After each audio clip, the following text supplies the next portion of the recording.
Let's begin this evening, however, with the tragic news in Tennessee of their head coach Brian Callahan has been fired 6 games in after losing 20-10 against the Las Vegas Raiders over the weekend. They're now 1-5 on the season, bottom of their division.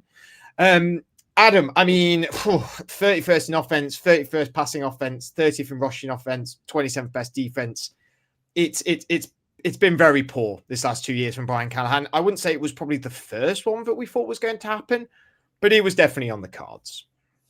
Yeah, I think it's fair to say that it was on the cards that he struggled and that they haven't been great. The only thing that I would come out and say is that I don't believe that it's all his fault.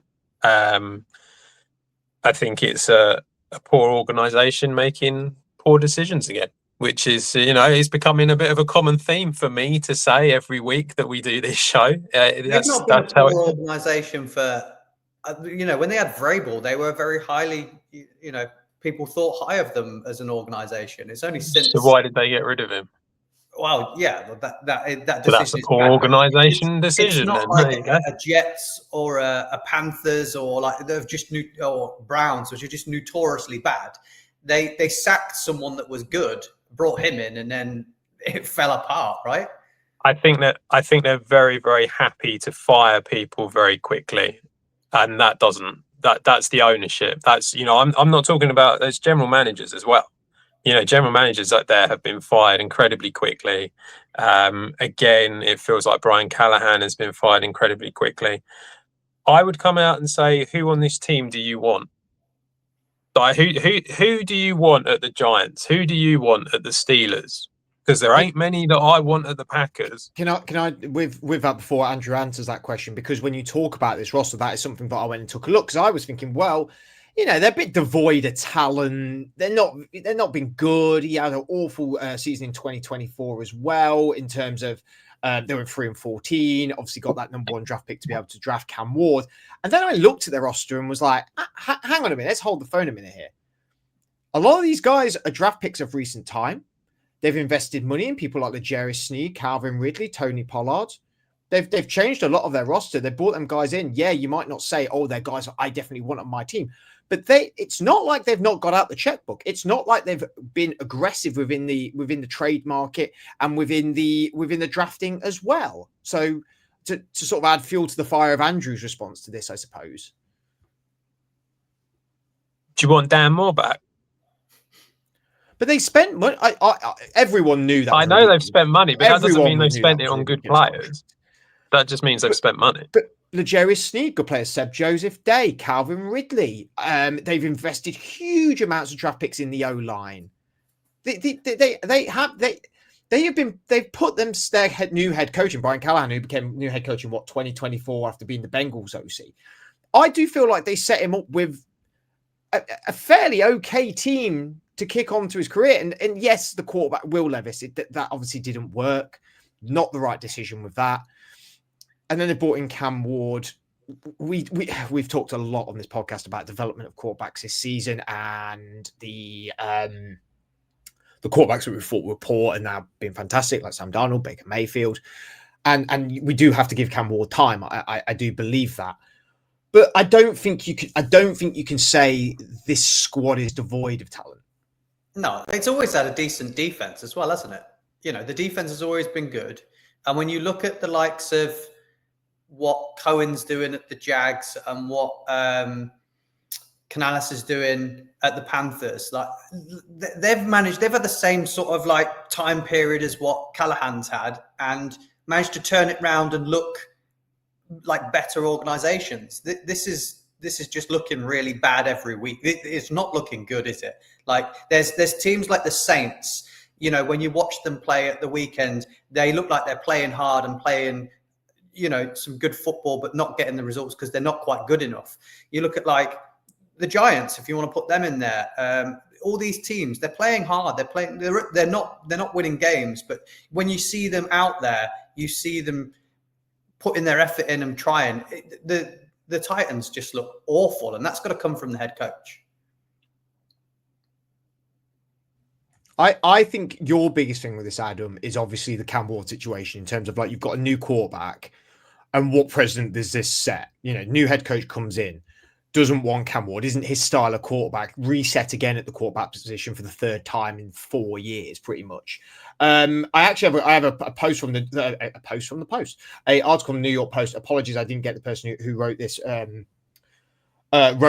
article, but it says Chad Brinker kept going back to one central theme while explaining why the Titans became the first team to fire a coach in this 2025 season. Chad Brinker isn't the owner either, just to put it on there, which people have said is notably weird. I assume Chad Brinker's the GM. Am I right in that? No, it's the guy from who was at Kansas City, isn't it? Is the GM Mike Borgazzi? Yeah. Well, Chad Brinker isn't the owner from what I've seen anyway. He said, "We felt like this was the right time to make a change. Tennessee's president of football operations." I should have just read the article, then I'd known exactly who he is. After it said Monday, after asking Brian Callahan, "We were looking for growth in this football team, and that's what this is about right now. Is we're not seeing enough growth from this football team. With 1-5, we've got to be better in this." Now, I draw from that one. Yes, it needs to be better. No, I don't think they've progressed. You can see that from season on season. That is a head coaching thing. But we've got to be better than this. I don't think you get better from this. What positive is your interim head coach going to spark a revolution within this locker room, within this team? That's surely not going to happen. No. I agree. I know it won't. It's not going to do anything. I don't understand the point. You're going to screw up your rookie quarterback, because this always happens. There's the odd 1 or 2 occasions it doesn't, but more often than not, you're going to screw up the rookie quarterback. Well, it's going around on social media currently, isn't it? That the last 4 first-round picks of what their head coach has been fired in the first season of having them, which is mental. Why was he there? Why was he allowed to come back for this season? That's what gets me. I think you have. I'm sorry. When you have a rookie quarterback, when you've got the number 1 pick and you know you're going for a quarterback, you have 2 options. You keep the head coach and you stick with him because you know that he's worth sticking with, or you get rid of him and you bring in a guy who is happy to have the rookie quarterback that you want to go for. Is what one or the other. Otherwise, you are screwing up your biggest asset on that team. I suppose your other argument to that is getting the right coach for the young quarterback can have great impact, can't it? You know, we're seeing Sam Darnold and Baker Mayfield all playing well under good coaching. So I suppose that's the argument. Not in their rookie year, they weren't. True. I think when Andrew said them coaches a moment ago, what is noted about them, even though the teams aren't doing so well, is there's an identity there, and there's a culture that it might not be the right culture, but there is a culture. I don't see what culture Callahan has created. I don't see what's their identity. Under Vrabel, they ran the ball, run first, got rid of AJ Brown, said we don't do receivers, we just run the ball, and had good, hard, solid defense. What's the identity with this team? The wide receivers, Calvin Ridley, I don't think he's a bad player, but he's past his best. Elik Ayamana is looking very good, admittedly, but he has been drafted this offseason. Tony Pollard come in, and we always said, even at Dallas, we were like, he's a number 2. And then you look at the defense, and yeah, they brought some names on paper here, it feels like, but there's no inspiration here. Is that lie just solely in Brian Callahan, Andrew, or is that also his coaching as well, the ethos of what his coaches bring? Yeah, it's down to his ethos, it's his locker room. It's, you know, they're being called out as well. I think the young rookie quarterback on the podium is saying this team is ass. You know, that doesn't bode well for a rookie quarterback head coach relationship. There's obviously some he's lost the locker room, or had lost the locker room as well, if players are saying that on the podium. So it was his ethos, I reckon, that's not projecting through the team. They need some stability. I've got a name in mind as well who I think they should go after to get culture and stability as well. Go ahead. Who do you think that? I think it's Mike McCarthy. I think that's the guy that they need to go after. We've seen what he's done. He's an old veteran guy. His offenses have been good where he's been, and he can provide stability for them, even if he can't push them on to win a Super Bowl. That's not what they're after. They're after stability, and I feel like he's done that where he's been. I mean, what about Penn State head coach who's just been fired? Well, James Franklin. He's just been fired, so that's not a good. I'm just saying. I mean, or you could look at maybe that head coach at the University of North Carolina, who people are sort of looking at as well, maybe, or maybe Urban Meyer, maybe brings as a callback. But do you not like Cam Ward? What's the problem? I mean, all three of them bring a culture. That's all I'm saying. They all bring a culture. The only defending thing I think I can give them this is if you look at their schedule so far this season. They open up at Denver. They host the Rams. They host the Colts. They're at the Texans. They're at the Cardinals. They're at the Raiders. They are then going to host the Patriots, at the Colts, and host the Chargers before their bye week. I think we can safely say before the season even starts, there was going to be 4 losses. That we can safely say that. I think Broncos, we knew they'd lose to them. The Rams, we knew to lose to them. I think we would have debated the Colts game between the three of us at the time before the season, but now we know what the Colts are. Texans, I think we said there would have been a loss. Cardinals, I think we would have debated that as well. And I think we would have probably said the Raiders would have beat them with their new setup of going on. So I don't. 1-5 to me is not like a surprising record if I'd looked at the schedule at the start of the season. I think we did. And then after the bye week, Texans, the Seahawks, the Jags, the Browns, the 49ers, the Chiefs, the Saints, the Jags. I mean, they're not going to win a game into their bye week. They're not going to beat the Patriots, the Colts, or the Chargers in my book. You get after that, the Texans, we'd have said they'd lost to the Texans probably again, or maybe we won that one. The Seahawks, we would have said they'd lost to them. The Jags, I think we would have debated that. The Browns, we would have probably said the Titans would have won that, I think. We'd have said they lost to the 49ers, the Chiefs. We'd have said they'd beat the Saints. And then the Jags, we'd probably said split the difference, maybe.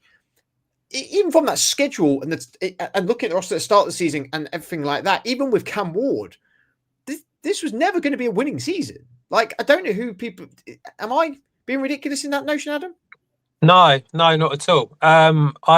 I said at the beginning of the season, when I wrote about them, I came out and said if they win 6 games this season, then Cam Ward is it. He is the guy for them, and they have something to build on. But 6 games was like the top of the top kind of thing. That was like excellent. So that tells you all you needed to know about what kind of situation that this was in. So no, you're not being ridiculous about it.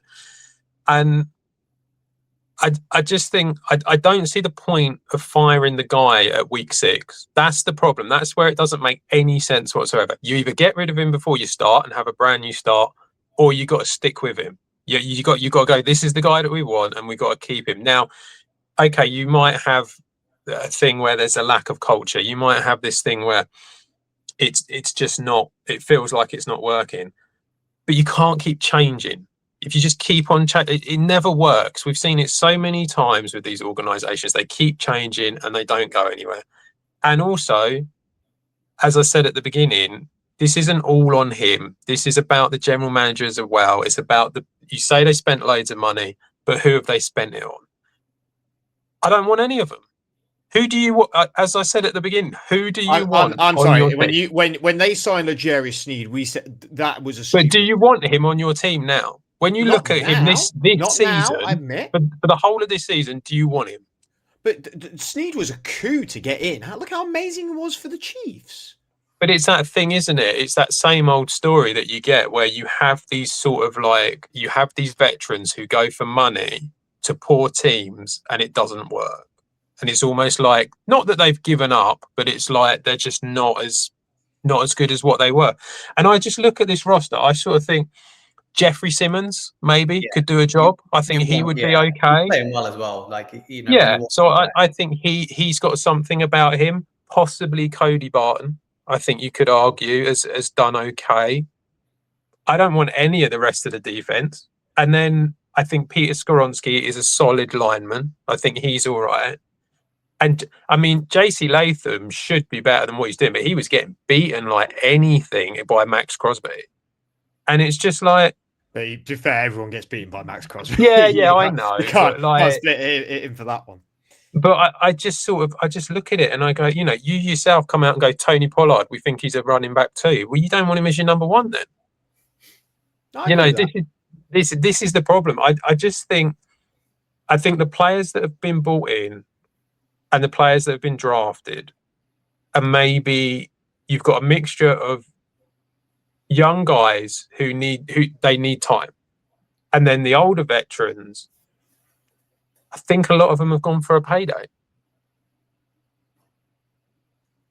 Wow. If anyone wants to give us a payday at the Tennessee Titans, we'll be, you can knock on our door anytime, all three of us. It's absolutely fine by us.